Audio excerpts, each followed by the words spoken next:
आता या बाबतीमध्ये मी आता जे बोललो तर सातारा गॅझेट लागू करण्याच्या बाबतीत लवकरच बैठक ही आरक्षण उपसमितीची लावली गेली. मला वाटतं येणाऱ्या मंगळवारी ही बैठक मुंबईमध्ये होईल आणि उपसमिती सातारा गॅझेटच्या लागू करण्याच्या दृष्टीनं जे काही कायदेशीर त्याच्यामध्ये विषय असतील किंवा कायदेशीररित्या हे बसवून कसं लागू करायचं त्याचं जे आहे ती प्रक्रिया चालू होईल. आज उपसमितीनं जे आम्ही जरंगे पाटलांना पत्र दिलं किंवा जो GR पण त्यांना हे करून दिला त्यात सुद्धा उल्लेख आम्ही केलाय की महिन्याच्या आत लवकरात लवकर कायदेशीर गोष्टी हे करून आम्ही सातारा गॅझेटचा आपण निर्णय करू. सातारा गॅझेट सोबत आपण कोल्हापूर गॅझेट असेल किंवा सोलापूर असेल औंध असेल या त्यांची जी मागणी आहे म्हणजे जरंगे पाटलांची जी मागणी होती की सातारा गॅझेट औंध संस्थांचं एक गॅझेट आणि पुणे असे याचा तुम्ही जे आहे ते विचार करावा.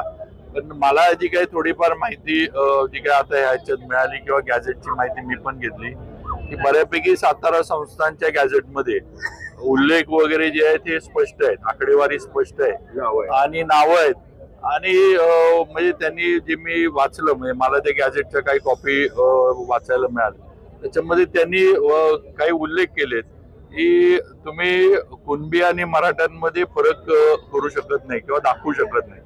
इंग्लिशमध्ये जे आहे त्यांनी असं म्हणले की तुम्ही डिस्टिंग्विश करू शकत नाही की बाबा कुणबी कोण आणि मराठा कोण. तर जी कुणबी आहेत त्यांची परिस्थिती थोडी गरीब होती आणि बाकीच्यांची जरा परिस्थिती चांगली आहे एवढंच त्यांनी उल्लेख केला. त्यांचं स्पष्ट म्हणणं आहे की बाबा ह्यात फरक नाही आहे, हे सगळे एकच आहेत असं. आता त्याचं कायदेशीर जे थोड्याफार काही गोष्टी असतील त्या आता समिती उपसमितीच्या माध्यमातून आम्ही करू आणि मुख्यमंत्र्यांपर्यंत आम्ही परत घेऊन जाऊ शकतो. नाही ह्याच्या बाबतीत पण म्हणजे मी जे स्वतः मुख्यमंत्री देवेंद्र फडणवीस बोलले की ओबीसी समाजावर कुठलाही अन्याय होणार नाही किंवा आम्ही होऊन देणार नाही किंवा त्यांच्यावर अन्याय करून आम्ही दुसऱ्यांना मराठा समाजांना हे करू असं अजिबात होणार नाही.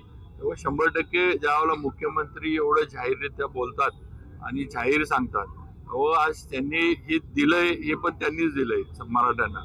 आणि मी मगाशी जे म्हणलं की दुसऱ्यांदा त्यांनी आपलं आरक्षण दिलं, पहिल्यांदा पण मुख्यमंत्री असताना त्यांनीच दिलं. अनेक मराठा समाजाचे मुख्यमंत्री झाले पण कुणीही समाजाचा विचार केला नाही.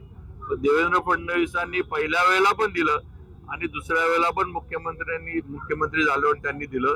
त्यामुळे हे ज्यावेळेला ते बोलतात की आम्ही ओबीसींवर अन्याय होऊन देणार नाही 100% त्यांचे जे आहे ते नियोजन काही ना काहीतरी त्यांनी केलं असणार आणि त्या पद्धतीनं कुणावरही अन्याय न करता किंवा दोन्ही समाजांमध्ये वितुष्ट भांडण किंवा कटुता न येता जे आहेत ते निर्णय आरक्षणाचे जे आहेत पुढचे पण होतील.